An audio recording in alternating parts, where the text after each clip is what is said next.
So let's talk about the big features in this release. The first one that I want to talk about is something we call CloverDX Libraries.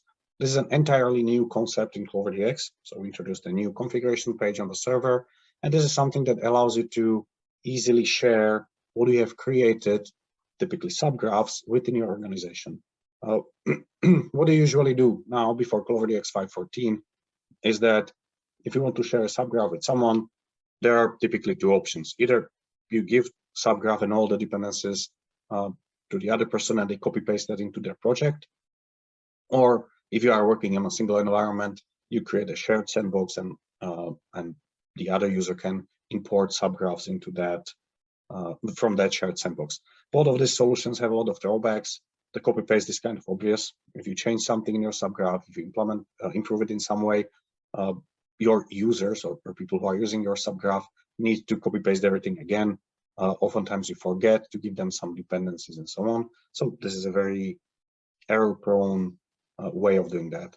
With shared sandboxes, it's possible to do it. It works well, but it's usually quite cumbersome to manage, especially if you have many such sandboxes where you need to remember which ones are shared because you are using some subgraphs or something from there, and which ones are the actual, let's say, production sandboxes that you have. So what we implemented is a CloverDX library that gets rid of all of that and makes the whole process much easier and more streamlined.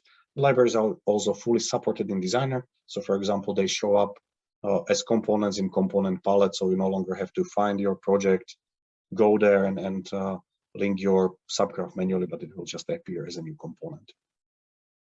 Technically, when you looked at the library itself, it's a very simple self-contained archive. It has a CLib extension, and it contains full project with the implementation of your subgraphs that you need. So it can include all kinds of resources, whether it's files or other subgraphs that you don't publish, anything you need to implement whatever your subgraphs are supposed to be doing.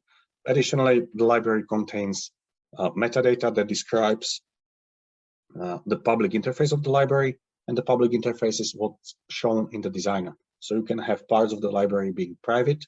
Those are internal to your library, used just for the implementation, and you do not want other people to use them simply because, for example, they are too complicated to use, or they are just partial solutions to whatever you are trying to do. The libraries are created and managed in the designer. So when you create a new project, you have a new option there to export it as a library. There's a new wizard for that allows you to pick the public interface and then define the additional metadata. And when you finish the wizard, you get your library.